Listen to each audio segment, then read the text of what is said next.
Yeah, hello everyone. You're welcome to the Main Talk Show. And it is a good day today, and I'm really happy to be back on the show. Today being the 1st of September 2018. And to everyone watching this video worldwide, among fans all over, I'm wishing you all a very happy new month and a prosperous one.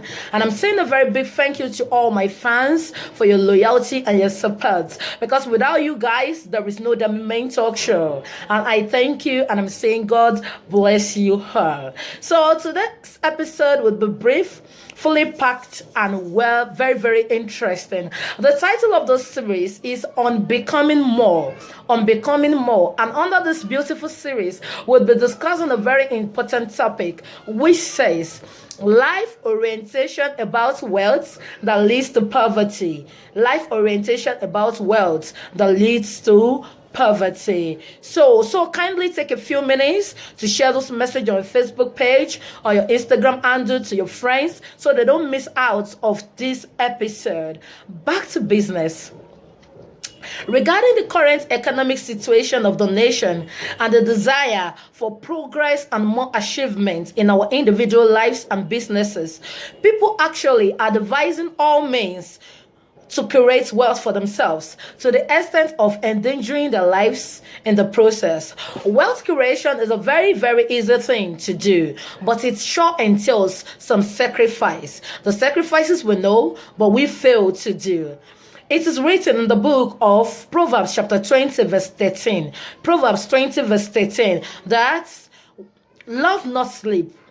Love not sleep, lest thou come to poverty. That Bible reference is trying to tell you that you need to work hard, you need to make some sacrifices so you don't end your life in poverty. So, these sacrifices are discipline. They are discipline. And this discipline come in terms of how, what, and where. We'll be discussing these three factors: how, what, and where. They are, number one, how do you acquire your money? How do you acquire your money? And the second one, what do you do with your money? What do you do with your money? And the third one, where do you invest your money? These three factors are key points in determining how wealthy a man would eventually be in life. So, as simple as wealth creation is, our wrong wealth orientation threatens its achievements. I hope you're with your pen as you jot this point. Firstly, what is your definition of wealth? What is your definition of wealth? Wealth is not defined by the number of cars or houses a person has. What is the total worth of your assets? I know many people would be like, assets are your properties. Fine, that is true to an extent. But real assets is your source of income that bears those properties. Your source of income that bears those properties. So the question is, how do you acquire your money? How do you acquire your money? So, what is your real asset? That is where we get different answers like, I acquire my money through my job as a banker, through my job as a professor, through my job as a teacher, through my job as a doctor, through my job as an entrepreneur, and many more. Fine. Being all these things are totally nice. But the question is, can it make you wealthy? The answer is no. It can't make you wealthy. It can only make you rich. It can only make you rich. Take a look at the wealthy people all over the world. We have Bill Gates, for instance. We have Mark Zuckerberg. We have our own very own Aliko Dangote.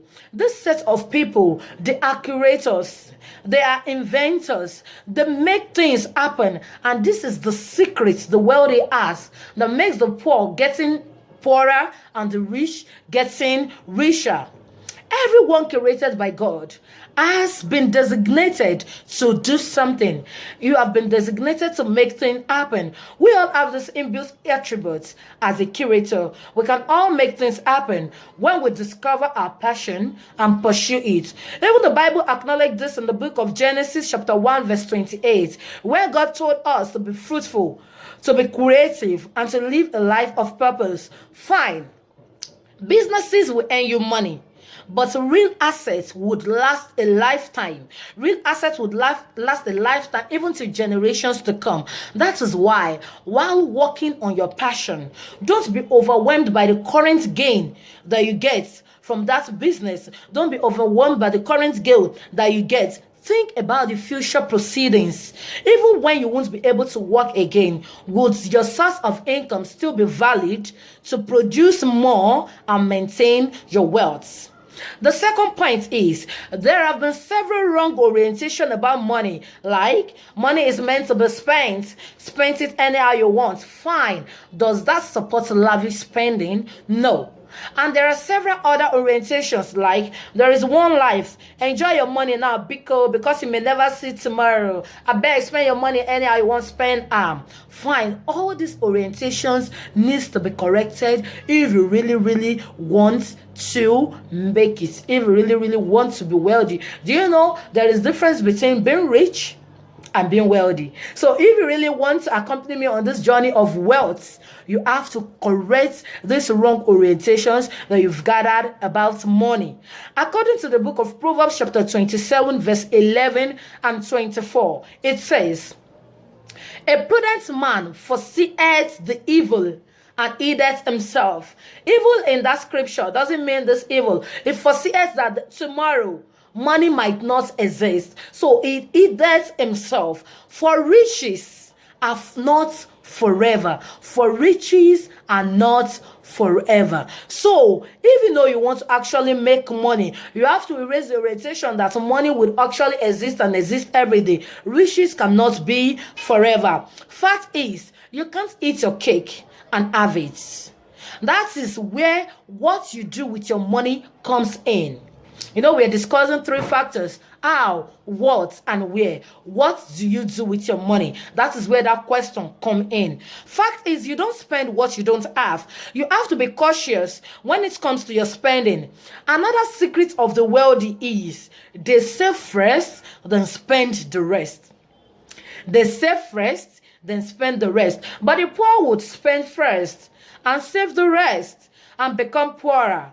So what do you do with your money matters a lot in wealth creation. What you do with your money, it matters a lot in wealth creation. Save at least 40% of your income, then you can spend the rest. Then the journey to becoming more has started. Lastly, on becoming more, where you invest your money is as important as how you spend your money. Do you think by buying cars, purchasing houses, shoes, clothes, bags, designers, then you are getting it right? That's totally wrong. Creating wealth is not about material things that would consume more of your money. For instance, buying a car, it would incur maintenance expenses. Why then do you need 50 cars? Why then do you need 50 cars? Instead, engage yourself in profitable investments that could eventually yield you more income when time factors set in, when depreciation sets in, when nature sets in. Things that would actually yield you more, not even incur you extra expenses. For instance, land procurement, shares in companies, setting up a business or a company for yourself that generates more even when you don't have the strength and ability to keep working.